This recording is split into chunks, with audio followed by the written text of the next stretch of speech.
let's move on here to Omicron and to where and how the Biden administration can take a handle of this. Some breaking news actually this morning, so we don't even have an element. So I will read some of it to you. The Biden administration, after you'll recall, which we reminded you yesterday, mocking a reporter who suggested that we mail every American a free test from Jen Psaki, is going to announce this morning a plan to mail 500 million free rapid tests to Americans next month. So they're like, what are we supposed to do? Mail every American a free test? 2 weeks later, yeah, we're gonna mail everyone American a free test, which means they always had the capability, and it's only now that they're trying the break glass moment, which really disturbs me because other countries have this infrastructure in place whenever they needed it during Omicron. We are already at what possibly could be the height of the wave. How long is it gonna take for the government to actually get it out? Could be months. At that point, it might even be too late. So particularly pissed off about that. But that being said, it still may be needed. Yeah, so I guess better late than never. Let's put this up there on the screen.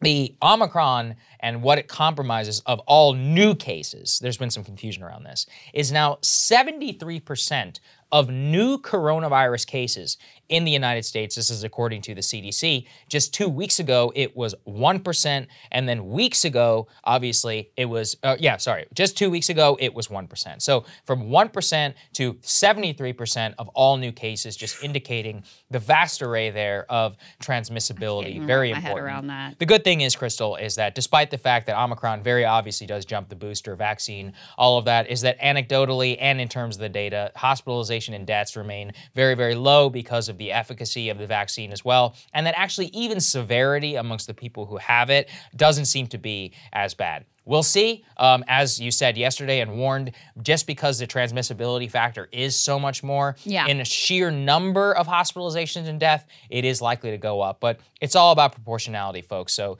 don't worry too much there. Now, the important thing here to remember about Biden's speech, let's put it up there on the screen, is that he is going to be pairing the 500 million free rapid tests there with a, quote, stark warning around the vaccination and generally for the future. So what he's combining, Krystal, with the speech, and this is, again, just broke this morning, so we don't have 100% of the details, is he's also going to be using 1,000 members of the U.S. military. It's unclear exactly what that means, but it's military medical professionals to help at overburdened hospitals, set up new federal testing sites, deploying hundreds of federal vaccinators, and buying 500 million rapid tests to distribute free to the public. To all of this, I say great. And to all of this, I say what we were saying at the top of this block. Why did it take so long? Yeah. This should have been in place 6-7 months ago. And, I just think it's a total disgrace that it took this long. I don't want to, be a bad faith critic. These are all good moves. But if the reason he is so down in the polls is because you don't see this type of action 6 months ago on COVID, you don't see it on the supply chain, you don't see it on gas prices, you don't see it on anything. No actual action. Also, from a pure media perspective, why the hell is the president giving a speech of this importance at 2:30 p.m. Eastern Standard Time? Is it like what? People have jobs, Mr. President. Post-snap. Yeah, literally post-snap. Is the man not capable of staying up till 9 p.m.? I mean, address. That. Look, me too, but that's because we get up early in order to do the show. But I mean, most people, 9 p.m. EST, that's the standard presidential address behind the oval of major national importance. Biden is actually ensuring that his message will be chopped up by the news networks, and that those clips are what the predominant delivery will be to most Americans. I honestly don't know that that's a bad strategy, just because of how the news cycle does work. Maybe like having those bite-sized clips chopped up, then you have an entire day and the entire prime time where your message is propagated versus just it getting picked up then in the morning on the morning cable news shows. But so we'll see in terms of the timing of the speech. I mean, COVID response has been one of the better areas for Biden in terms of public support. Yeah, that's right. It's one of the metrics where, he's had a significant fall off, but he still tends to garner somewhere around 50% support for his COVID response, which is, better than how he's doing on certainly things like inflation or things like immigration and other issues that have surged to the top of voters' minds right now. So, this is a chance for him to try to assert that presidential I got this energy that has been so sorely lacking. I mean, how many days have we gone saying, where is the president on any of this? He's also doing an interview, I think with Stephanopoulos again, or David Muir, I don't know. One of those. He's doing a big sit-down interview on Wednesday. So clearly, they have realized that he needs to be more out front. They need to be more proactive. One other thing I wanted to say on this is we talked about when we first learned about Omicron and we were covering what is it, how fast does it spread, how bad is the disease, et cetera. The very first action that the administration took was to shut down travel from South Africa and a lot of other surrounding nations. To, quote, buy some time. Clearly that didn't work. Actually, we now have... It didn't work at all. There are more cases in the city of New York than the country of South Africa. Yeah. Okay? So, I mean, we predicted at the time that was nothing more than sort of theater and political messaging. And I think that, like, we were far from, the only ones who were saying that. A lot of liberals were also saying the same thing. And I think that that analysis has certainly been borne out.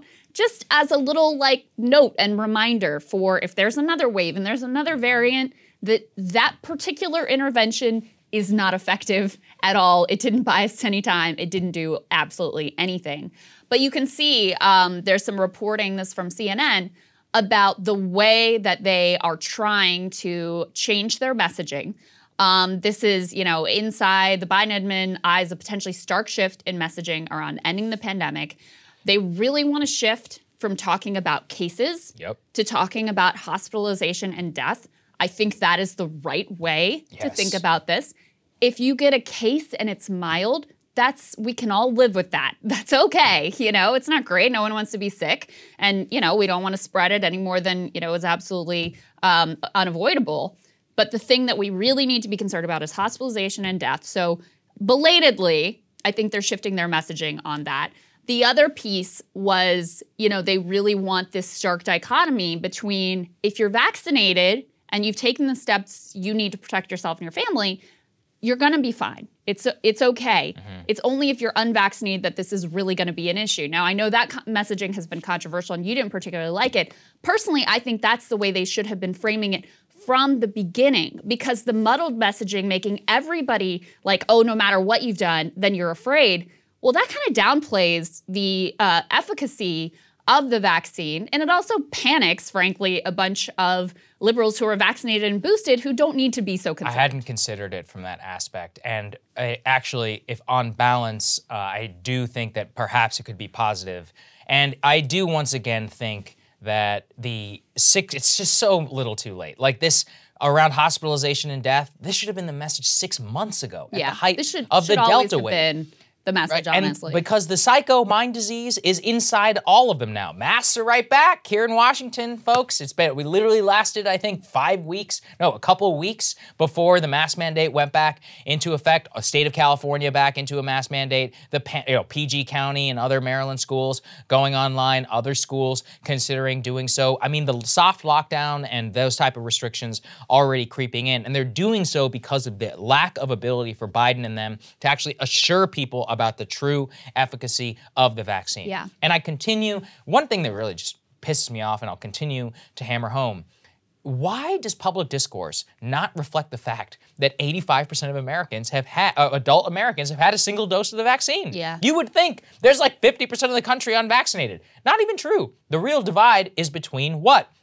People who want more restriction or who are comfortable with a lot more restriction and a lot more disruption to day-to-day life, and people who want to be completely free. Some of that is compromised if people were unvaccinated, probably disproportionately. But a lot of it are folks like me who are double vaxxed or had COVID or, whatever, and are like, look, I did it. I feel safe now. Now let's move on. That's where the actual dichotomy is. Biden now leaning more towards that. Question is it too little too late? I mean, I was a little bit heartened, and once again, I would try to give credit where it is due, to see the White House press secretary try and underscore that cases are not what they'll be focusing on now, and they'll try to be looking more towards hospitalization and death. Take a listen. Presidents still feel like COVID can be ended? his objective is to continue to make vaccines available, reduce cases around the country, reduce hospitalizations and deaths across the country, and do that through making vaccines, testing, and a range of utilities available.